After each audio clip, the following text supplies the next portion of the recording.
Pairs of opposites. Dharma means good actions. Like giving in charity. If you accept dharma, you have to accept adharma too. If you accept virtue, you have to accept sin. If you accept knowledge, you have to accept ignorance. If you accept holiness, you have to accept unholiness. It is like a man's being aware of light, in which case he is aware of darkness too. If a man is aware of one, he is aware of many too. If he is aware of good, he is aware of evil too. Blessed is the man who retains his love for the lotus feet of God, even though he eats pork. But if a man is attached to the world, even though he lives only on boiled vegetables and cereals, then, doctor, he is a wretch. But let me interrupt you here and say something. Buddha once ate pork and as a result had colic. To get rid of the pain he would take opium and thus become unconscious. Do you know the meaning of nirvana and such stuff? Buddha would become stupefied after eating opium. He would have no consciousness of the outer world. This is what they call nirvana. All laughed to hear this novel interpretation of nirvana. The conversation went on. Master, to Shyam, there is no harm in your leading the life of a householder. But do your duties in an unselfish spirit, fixing your mind on the lotus feet of God. You must have noticed that a man with a carbuncle on his back speaks to others in his usual way. Perhaps he attends to his daily duties also. But his mind is always on the carbuncle. It is like that. Live in the world like an immoral woman. Though she performs her household duties, her mind is fixed on her sweetheart. To the doctor. Do you understand that? Doctor. Never having had such an experience myself. How can I understand? Shyam. Oh, yes. You understand a little. Quote. All laugh. Master. Moreover, he has had long experience in that trade. Isn't that so? Quote. All laugh. Shyam. Sir. What do you think of theosophy? Master. The long and short of the matter is that those who go about making disciples belong to a very inferior level. So also do those who want occult powers to walk over the Ganges and to report what a person says in a far-off country and so on. It is very hard for such people to have pure love for God. Shyam. But the theosophists have been trying to re-establish the Hindu religion. Master. I don't know much about them. Shyam. You can learn from theosophy where the soul goes after death, whether to the lunar sphere or the stellar sphere or some other region. Master. That may be. But let me tell you my own attitude. Once a man asked Hanuman, "What day of the lunar fortnight is it?" Hanuman replied, "I know nothing about the day of the week, the day of the lunar fortnight, the position of the stars in the sky, or any such things. On Rama alone I meditate." That is my attitude too. Shyam. The theosophists believe in the existence of Mahatmas. Do you believe in them? Sir?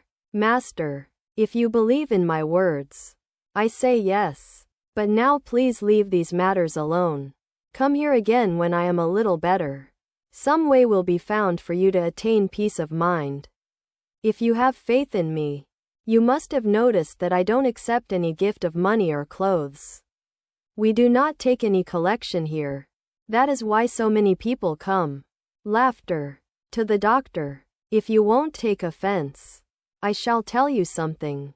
It is this. You have had enough of such things as money, honor, lecturing, and so on. Now for a few days direct your mind to God. And come here now and then. Your spiritual feeling will be kindled by hearing words about God. After a little while, as the doctor stood up to take his leave, Girish Chandra Ghosh entered the room and bowed low before the master. Dr. Sarkar was pleased to see him and took his seat again. Doctor. Pointing to Girish. Of course he would not come as long as I was here. No sooner am I about to leave than he enters the room. Girish and Dr. Sarkar began to talk about the science association established by the latter. Master. Will you take me there one day? Doctor. If you go there you will lose all consciousness at the sight of the wondrous works of God. Master. Oh, indeed.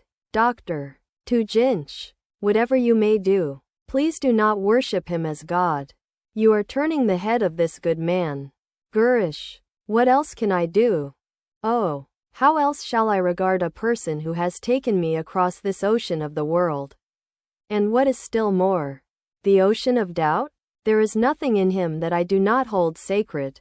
Can I ever look on even his excreta as filthy? Doctor. This question of excreta doesn't bother me. I too have no feeling of repugnance. Once a grocer's child was brought to my office for treatment. His bowels moved there. All covered their noses with cloths. But I sat by his side for half an hour without putting a handkerchief to my nose. Besides, I cannot cover my nose when the scavenger passes by me with a tub on his head. No, I cannot do that. I know very well that there is no difference between a scavenger and myself. Why should I look down on him? Can't I take the dust of his, meaning Sri Ramakrishna's, feet? Look here. The doctor saluted Sri Ramakrishna and touched the master's feet with his forehead. Gurish. Oh, the angels are saying, blessed, blessed be this auspicious moment. Doctor. What is there to marvel at in taking the dust of a man's feet? I can take the dust of everybody's feet.